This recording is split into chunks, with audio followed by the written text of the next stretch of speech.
Voltei. Então, é isso. A China estava fatiada, assim como o continente africano, com particularidades cada um, a China estava fatiada pelos países europeus. O Japão, ele estava querendo, já estava na China, né? Já tinha invadido a China, algumas regiões ali pequenininhas, mas ele queria a mesma região da Manchúria, que é essa regiãozinha aqui, ó, que é rica em metais preciosos, em minérios. E o Japão, o que acontece? O Japão, ele é desse tamanho aqui, ó. O Japão é uma ilha vulcânica. Ele está no encontro de 4 ou 3 placas tectônicas. É um negócio muito doido. Então o território do Japão, além de ser muito pequenininho, ele é pouco fértil.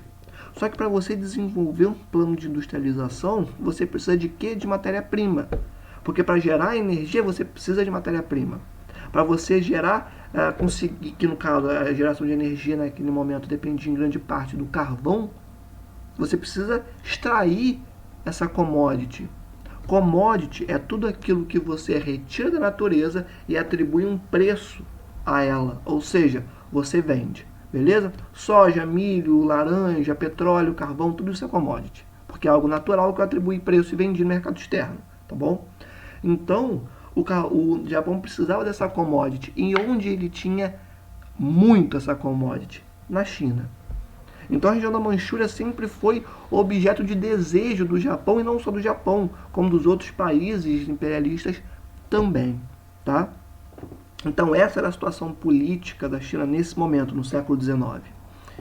Inclusive, algumas revoltas... Não, vou chegar nisso daqui a pouco. Após a Guerra do Ópio, que eu já falei com vocês, essa dominação se intensificou. Então os países imperialistas já estavam ali, querendo entrar, conquistando, né, territórios que faziam parte do Império Chinês, como eu já falei para vocês. A partir do momento que a Inglaterra entra na China, força a China a se abrir de uma maneira cruel para vender droga para a China, os outros países olham e falam: China se abriu, vamos para lá. E partem para a China. E aí começa, né, a coxa de retalhos. Isso aqui é meu, isso aqui é teu, né? E a estrutura política chinesa é basicamente dilacerada. É um império ali que é um fantoche, que na real não serve para nada e não está governando nada, porque quem está governando são os países imperialistas. Beleza? Então, e nesse momento, o povo... Né, vou chegar nisso daqui a pouquinho. Além disso, existia um grupo na China, um grupo econômico, um grupo político, que são os mandarins. Os mandarins são basicamente latifundiários.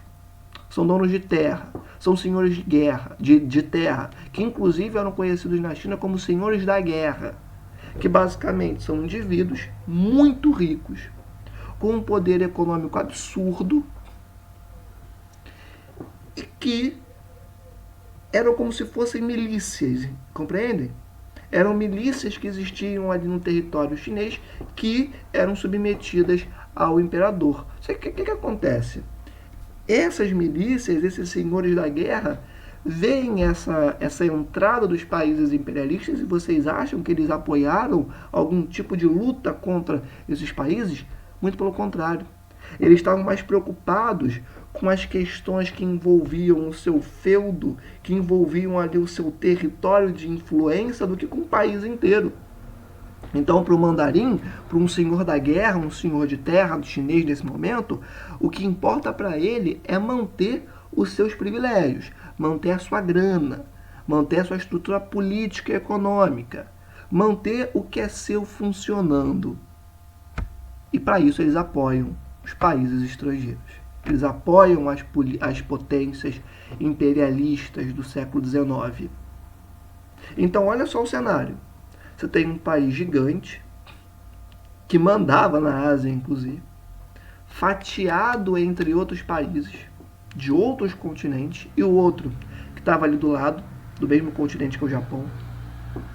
Um imperador que, na verdade, é um fantoche, que não serve de nada, porque quem está mandando mesmo na política interna da China são os países imperialistas, mais os mandarins, que nesse momento são subordinados a esses daqui.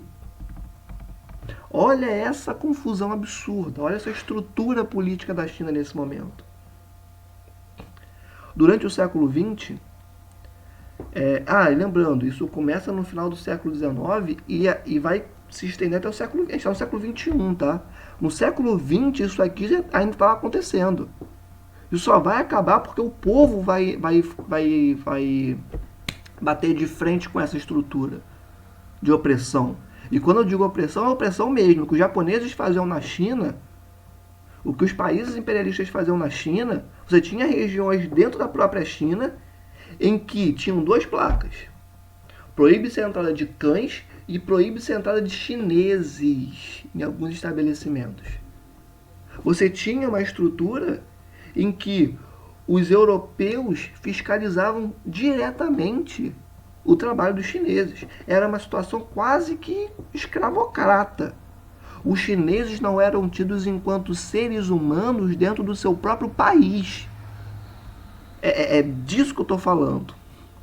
Quando eu falo de dominação imperialista, eu estou falando disso. Os países europeus nunca dominaram um país, um outro país, e o Japão também não é porque é asiático que ele era bonzinho, não. Muito pelo contrário. O que o Japão fez com a China, com a Coreia, é um negócio à vontade de chorar. Então é desse tipo de dominação que a gente está conversando aqui, tá? Então, obviamente que o povo ficou muito irritado e foi para frente para lutar contra essa estrutura. Então, durante o século XX, várias tentativas buscaram diminuir a intervenção internacional na China. Revolta dos Boxers, em 1901. E isso é muito interessante. É tipo aqueles lutadores da Ásia, né? Samurais. Samurais é do Japão. Mas, tipo, na Ásia tem essa cultura em alguns países, né? Das pessoas que dominam artes marciais. Então, essa galera foi pra luta. Foi bater de frente com esses países europeus, em 1901. Perderam, infelizmente. Né, mas houve essa revolta dos Boxers e houve também a proclamação da República Chinesa em 1911. O que acontece? Dentro desse cenário todo de opressão, o povo se organiza, né, ou pelo menos um setor ali do povo se organiza e cria o Partido Nacionalista Chinês, que é o Kuomintang. O Kuomintang, passando, né, esse nome para o português, significa Partido Nacionalista Chinês. Tá? E esse partido tinha justamente a intenção de criar a República Chinesa, né? De criar ali um Estado puramente chinês. E conseguem. Em 1911, eles fazem uma revolução e proclamam a República Chinesa. Não estou falando da Revolução Socialista. Essa vai acontecer só em 49. Essa revolução aqui é uma revolução republicana, tudo bem? De cunho nacionalista muito forte, tá? Só que acontece, o Japão ele desponta durante o século XX como uma potência imperialista. Inclusive, eu me arriscaria a dizer que no entreguerras, entre a Primeira Guerra Mundial e a Segunda Guerra Mundial, o Japão foi uma das, se não a maior potência imperialista do mundo. Isso é algo bom? Eu não vejo como algo bom. Porque isso significa que ele conquistou um número absurdo de países, principalmente na Ásia. E obviamente que ele queria conquistar a China, principalmente a região da Manchúria. Então o Japão nesse momento ele tá inclusive desenvolvendo o seu plano industrial com muita força. E ele quer a China. Vamos continuar. O Japão ele desponta com a potência imperialista muito forte no solo chinês a partir do fim da Primeira Guerra Mundial. E Sun Yat-sen, que era o líder, né, o cabeça do Kuomintang, que é o Partido Nacionalista Chinês, ele que estava no poder, porque em 1911 eles fizeram a Revolução Republicana, né? Revolução mais ou menos, né? Porque eles fizeram acordos ali com os líderes, vamos falar disso daqui a pouco, né? Mas conseguem mudar a estrutura política do poder, tiram o império, tá? O império foi até 1911 com a revolução que foi feita, né? O Partido Nacionalista, o Kuomintang, entra no poder em 1911, então a China deixa de ser o império, tá?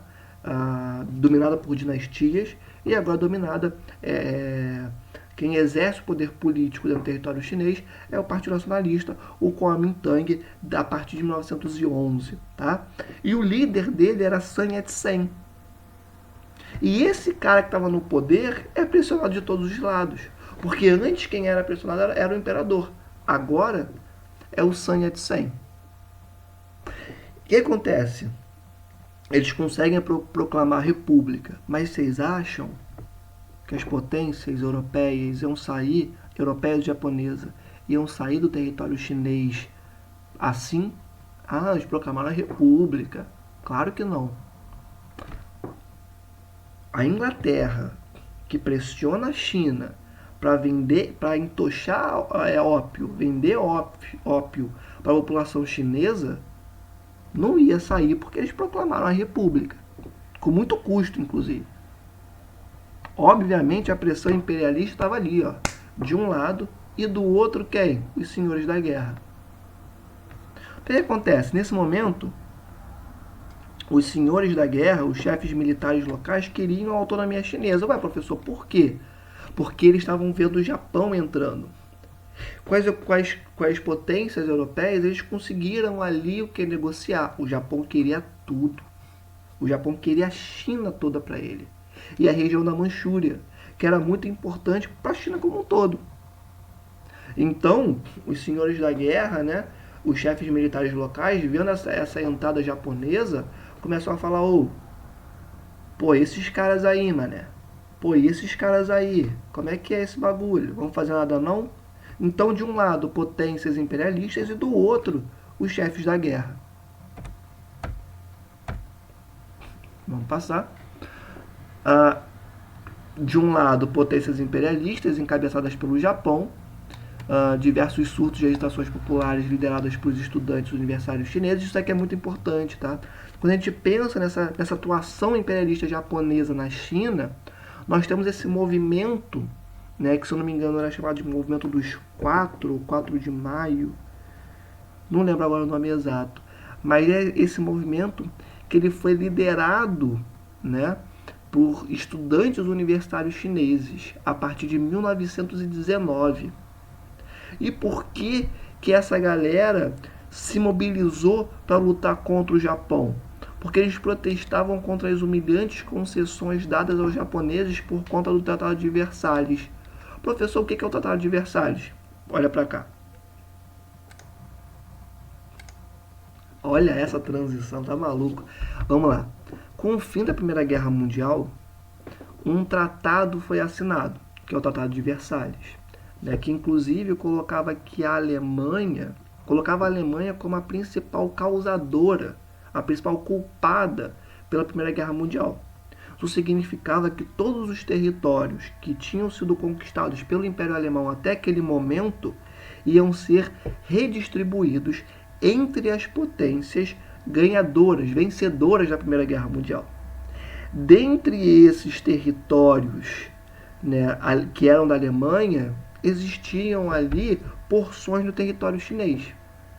O que acontece? Assim que o Tratado de Versalhes é assinado, que é esse tratado que coloca a Alemanha como a principal vilã, que causou a Primeira Guerra Mundial, e que todos os seus territórios vão ser repartidos entre os países vencedores, esses territórios que eram chineses não foram devolvidos para a China.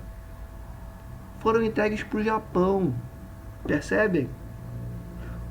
Os países vencedores da Primeira Guerra Mundial, quando eles assinam o Tratado de Versalhes, pegando os territórios, né, que eram da Alemanha, do Império Alemão, eles não pegam esses territórios que eram originalmente, faziam parte do território chinês, eles não devolvem para a China. Eles entregam para o Japão.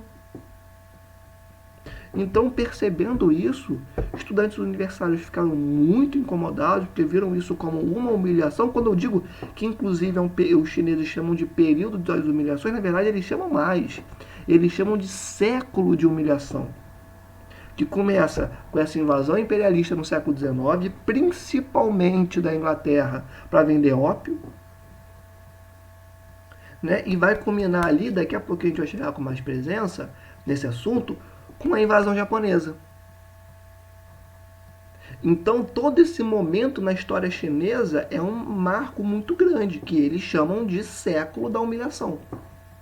Esses territórios que eram chineses, aqui, ó, foram entregues para os japoneses. Imaginem como a população chinesa se sentiu. Então, esses estudantes, em 19, fazem esse movimento contra o Japão, tá bom? Vamos voltar para o slide. E isso culminou em quê? Culminou em 1921, na fundação do Partido Comunista Chinês. Você pode chamar Partido Comunista Chinês de PCC ou de PCCH. Os dois estão certos, tá? Eu botei aqui PCCH. Então, em 19, nós temos esse movimento, liderado por estudantes universitários chineses, contra as humilhações decretadas pelo Tratado de Versalhes no final da Primeira Guerra Mundial. E esse movimento vai dar origem ao Partido Comunista Chinês 2 anos depois, em 1921. Beleza? O Partido Comunista Chinês é fundado em Xangai, sob a influência da Revolução Russa. Gente, a gente está em 1921. Em 1917 rola a Revolução Russa lá no norte do território chinês, né? Você tem a China aqui, um pouquinho para cima você tem a Rússia, né? Então, a Revolução Russa foi de extrema influência para a formação do Partido Comunista Chinês. Inclusive, o Partido Comunista Chinês ele tinha o seu exército vermelho, assim como o Partido Comunista Soviético, também russo, né? Também tinha o seu exército vermelho, tá? O PCCH convivia pacificamente ao lado do Kuomintang. O Partido Comunista ele surge como partido. Então você tinha o Partido Nacionalista, Kuomintang, e você tinha o Partido Comunista. Eram dois partidos ali dentro da esfera política chinesa. Isso no início da década de 20, tá? Por quê? Porque esses dois partidos, um nacionalista e outro comunista, os dois tinham intenções muito semelhantes, né? Que eram basicamente unificar o território chinês. Professor, como assim unificar? Lembra que eu falei dos senhores da guerra? Então, eles ligavam para os seus feudos, para as suas áreas de influência. Não ligavam para uma China una e indivisiva, né? Um território só. Né? Eles estavam ligando ali para a vida deles, para as coisas deles, e dane-se o restante, sabe? Eles queriam unificar esse território, criar uma China, sabe? Uma única China, e não várias Chinas divididas. E também, né, estavam querendo bater contra as potências imperialistas. Europa, Ocidental, Japão, tá? Então eles tinham dois objetivos em comum: diminuir a autonomia, diminuir o poder, unificar o território chinês, tá? Diminuir o poder dos senhores da guerra, dos senhores feudais que existiam na China, diminuindo a influência política deles, ou seja, unificando o território chinês, e também tinham a pretensão de mandar embora essas potências imperialistas, tá? Novamente, Europa Ocidental e Japão. O que acontece? O PCCH ele vai se retirar para o campo, tá? Para focar na reorganização das suas bases. Mas qual o principal motivo para ele fazer isso? Bom, eu falei que lá no começo da década de 20, ele e o Kuomintang viviam numa boa, tranquilão. Só que em um dado momento, lá para 1925, né, começam a acontecer umas coisas meio complicadas. Sun Yat-sen, que era o líder do Partido Nacionalista, morre. E entra no lugar dele um outro líder, que é o Chiang Kai-shek, que ele vai promover um conflito muito grande contra o Partido Comunista. Então, quando era Sun Yat-sen, eles viviam tranquilões. Sun Yat-sen morre em 25, entra Chiang Kai-shek, e Chiang Kai-shek queria perseguir os comunistas. Então, o PCCH, percebendo isso, vai para o interior da China, vai para o campo, onde a gente já viu em slides anteriores, que é pouco ocupado. Ele vai para o campo, né, e começa a reorganizar suas bases, até que em 1927 o Partido Comunista Chinês é posto na ilegalidade pelo Kuomintang, ou seja, por Chiang Kai-shek. Tá? E quando eu digo que ele vai reorganizar suas bases, eu quero dizer que ele vai conversar com o povo, ele vai passar a doutrina comunista, ele vai passar o ideário comunista, as ideias socialistas, comunistas, para as pessoas do campo. Inclusive a Revolução Comunista que vai vir daqui a algumas décadas, em 49, né, na China, foi guiada pelos camponeses. Quem fez a Revolução Socialista, Comunista, enfim, Revolução Socialista com cunho comunista na China, foram os camponeses. Enquanto que na antiga União Soviética, né, que naquele momento era a Rússia, foi o proletário, ou seja, os trabalhadores urbanos, fabris, que trabalhavam nas fábricas. Essa é uma diferença muito interessante. Quem faz a revolução na China são os camponeses. Quem faz a revolução na Rússia, né, que depois viria a se tornar a União Soviética em 22, são os operários, é o proletariado, o trabalhador urbano das fábricas. Tá? Essa é uma diferença das duas revoluções. Tá? Mas enfim, vamos continuar. Então, em 27, o Partido Comunista é posto na ilegalidade, né? E quando ele é posto na ilegalidade, que os nacionalistas vão para cima, literalmente com a intenção de matar os comunistas ou de prender os comunistas, eles respondem. O que começa nesse momento? A Guerra Civil Chinesa. Que de um lado nós tínhamos os nacionalistas e do outro nós tínhamos os comunistas. Show de bola?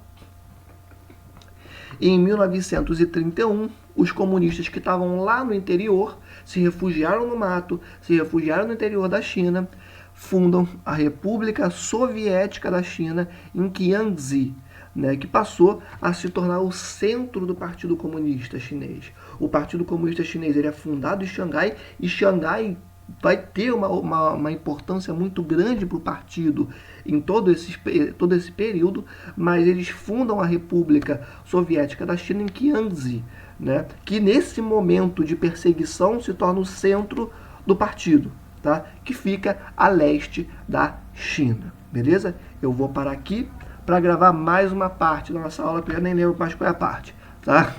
Mas vou gravar a próxima parte para não ficar muito extenso esse vídeo. Tá? Então até daqui a pouco.